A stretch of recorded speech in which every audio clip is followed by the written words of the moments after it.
Nesse vídeo nós vamos falar sobre a lei de Hess. Com a lei de Hess nós vamos poder combinar, nós vamos poder somar equações termoquímicas para chegar numa equação que seja um objetivo final. A lei de Hess, ela diz o seguinte: não importa por que caminho essa reação percorra, por quantas etapas essa reação tenha até chegar no produto final, a variação de entalpia entre reagentes e produtos vai ser sempre a mesma.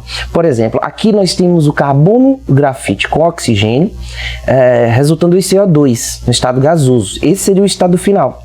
Essa reação ela pode acontecer em duas etapas, com o carbono grafite reagindo com oxigênio e formando monóxido de carbono, o monóxido de carbono reagindo novamente com o oxigênio para formar o dióxido de carbono.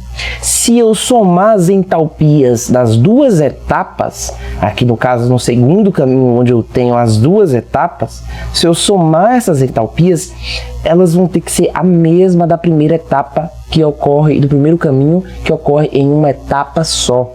Então, não importa quantas etapas, por qual caminho eu siga, a variação de entalpia entre os reagentes e produtos no estado final aqui vai ter que ser sempre a mesma. E esse gráfico consegue ilustrar isso, consegue ilustrar que a soma das variações de entalpia das etapas aqui, ó, ΔH1 e ΔH2, vai ser igual ao ΔH geral, ao ΔH final da reação. Então, por exemplo, se eu tenho aqui duas equações de carbono grafite com oxigênio formando CO2, posso manipular essas equações e ao somar essas equações eu vou dobrar tanto os reagentes quanto os produtos, tanto quanto o valor da variação de entalpia. Então, onde eu tinha aqui um carbono grafite, 1 mol de carbono grafite, aqui eu tenho 2 mols de oxigênio aqui e 2 mols do dióxido de carbono.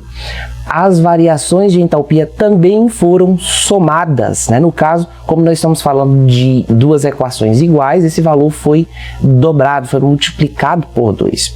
Caso eu pegue e inverta uma das equações, como por exemplo o caminho onde eu tenho duas etapas, primeiro o carbono com oxigênio formando monóxido de carbono com oxigênio formando CO2, eu vou conseguir somar essas equações e vou cancelar aqui, ó, o que está nos reagentes e o que está nos produtos que não aparece na equação final que eu desejo. A equação final não tem monóxido de carbono. O monóxido de carbono foi um intermediário. Quando eu somo esse caminho de duas etapas, eu vou cancelar esses intermediários justamente porque eles vão ficar em uma equação nos reagentes e na outra equação nos produtos, então a gente pode cancelar. A soma das equações me dá a equação geral aqui, né, e eu vou somar também os valores de entalpia. De forma análoga, se eu inverter a equação, eu vou ter zero substância e a quantidade de zero de entalpia no final, porque quando eu inverto uma equação, eu vou inverter também o sinal da variação de entalpia e eu manipulo essas equações para que eu chegue em uma equação final e eu possa calcular, mesmo que aquela reação ela não aconteça em uma única etapa. Eu somo todas as etapas e represento todas aquelas várias reações em uma só, utilizando reagentes e produtos. Então essa é uma outra propriedade que, se eu inverto uma equação, eu vou estar cancelando reagentes com produtos iguais e vou estar também invertendo o valor da variação da entalpia. Vamos ver como é que ficaria isso daqui num exercício?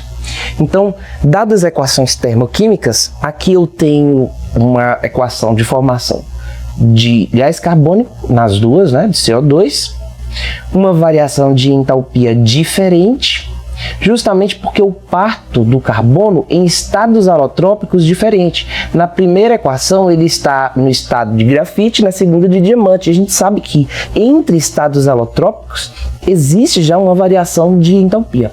A questão pede: calcule a variação de entalpia da transformação. Na minha equação geral, final, que é a equação que eu quero, o grafite está como reagente e o diamante está como produto. Então eu vou ter que ter o grafite como reagente também na equação. Eu vou copiar a equação 1. Se lá na equação dada pela questão o carbono grafite já está como reagente, então eu vou manter ele como reagente. Grafite, ok? Mais oxigênio, O2.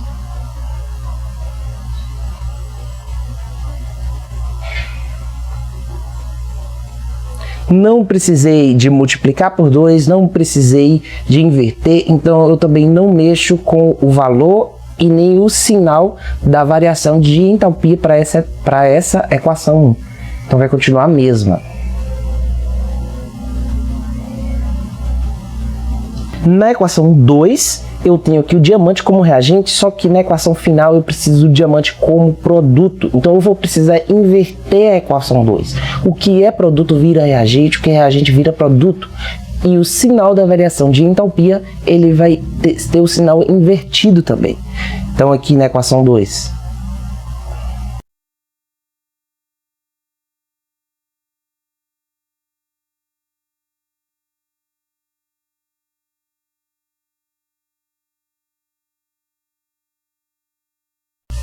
Quando eu somar essas duas equações, passar aqui um traço de soma dessas duas equações, vou somar também os valores das entalpias. Eu vou poder cancelar aqui, no caso, o dióxido de carbono, que aparece como reagente na equação 2. Na equação 1 ele aparece como produto. O2, oxigênio, que aparece como reagente na equação 1. Na equação 2 ele aparece como produto. Que após a soma aqui, eu vou ter aqui o carbono grafite como reagente e o carbono aqui, ó, diamante, como produto. Somando aqui as duas equações, eu vou ter uma variação de entalpia positiva com um valor de 1,9 kJ formado aqui, na verdade, absorvido nessa transformação do carbono grafite para o carbono diamante. Então aqui eu inverti uma equação, inverti o sinal da variação de entalpia, somei as duas equações e somei também os valores da variação de entalpia. Então essa vai ser o ΔH para a equação que se pede, a equação final do grafite para o diamante. Nessa outra questão, eu tenho aqui duas equações, né? A equação geral, que é meu objetivo, é essa daqui de baixo, onde eu tenho enxofre com 3 meios de oxigênio, formando SO3. E aqui eu tenho duas equações. Na primeira, eu tenho o enxofre com oxigênio, formando SO2. Na segunda, eu tenho o SO2 com o oxigênio, formando SO3. Reparem que na equação final não aparece o SO2. Então, ele deve ser cancelado na hora de manipular essas equações. Na equação 1 eu tenho o enxofre como reagente, na equação final também, então eu vou mantê-la.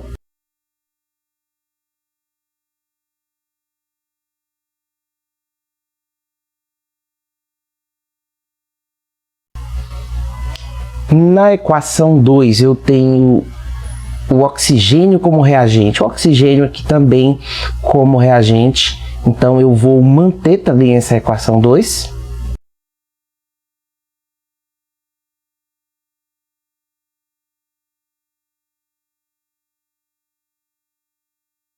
E agora eu vou poder somar as duas equações. Vou poder somar também os valores das variações de entalpia aqui. Então, quando eu somo essas duas equações, eu vou cancelar o SO2, porque na equação 2 ele aparece com os reagentes e na equação 1 ele aparece como produto. Somando também eu vou ter aqui, eu vou chegar à equação final, a equação desejada, que é o enxofre no estado sólido. Eu vou somar 1 de oxigênio mais meio de oxigênio aqui. No caso, eu vou ter 1 meio de oxigênio.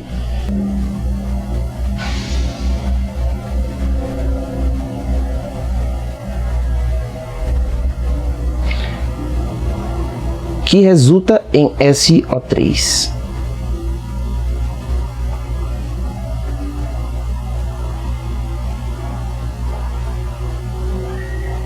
O valor da variação de entalpia aqui, quando eu somo as duas equações, vai ser de menos 390 0,6. Esse é um valor que faz sentido porque eu estou somando dois valores negativos aí nesse caso.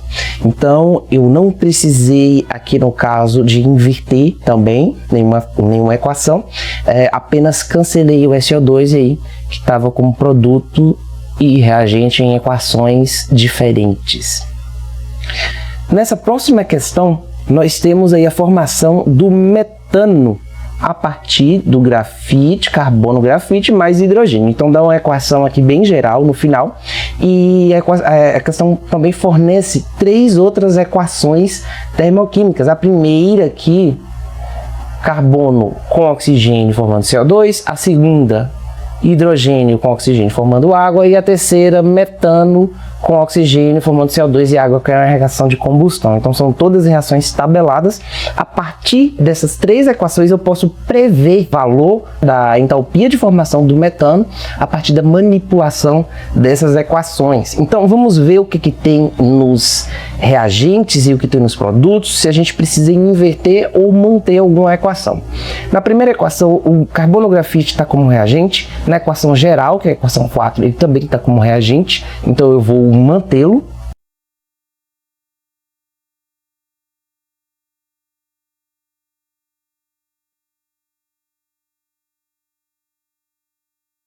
Na equação 2, eu tenho 2 mols de hidrogênio aqui, ó, como reagente. Na equação 1 eu também tenho hidrogênio como reagente, porém eu tenho apenas 1 mol. Então eu tenho que dobrar essa equação aqui. Eu vou dobrar todos os reagentes, todos os produtos, que também vou dobrar o valor da variação de entalpia no final.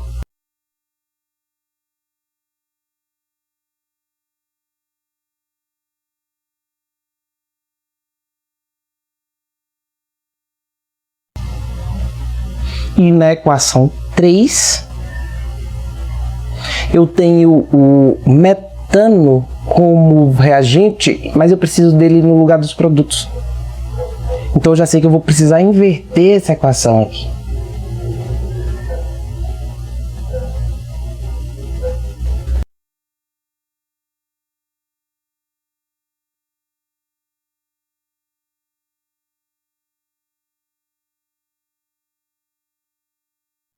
Se eu invertir essa equação, eu vou inverter também o sinal que estava negativo na equação que a questão me deu, e aqui vai ficar com sinal positivo nesse caso. Agora sim eu posso somar as três equações.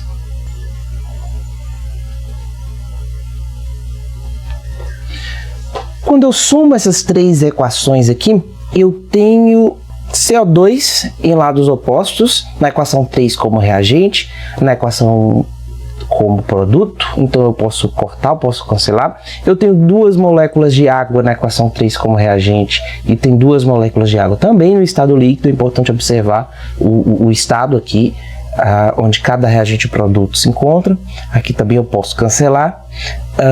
Como o oxigênio também não aparece na equação final, então aqui eu tenho 2 mols de oxigênio, né, na equação 3 como produto, e na equação 1 e na equação 2 eu tenho 1 mol em cada, então eu posso cancelar porque eles estão em lados opostos na soma final dessas equações. Vou poder somar aqui também os valores das entalpias, das variações de entalpia após ter feito essas operações aí de soma e de inversão dessas equações. Então, somando aqui, eu vou ter o carbono grafite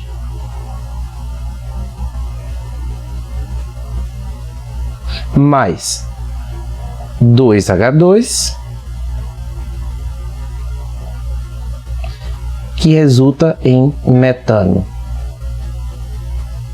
Somando essas duas equações aqui, eu tenho uma variação de menos 17,9 kJ.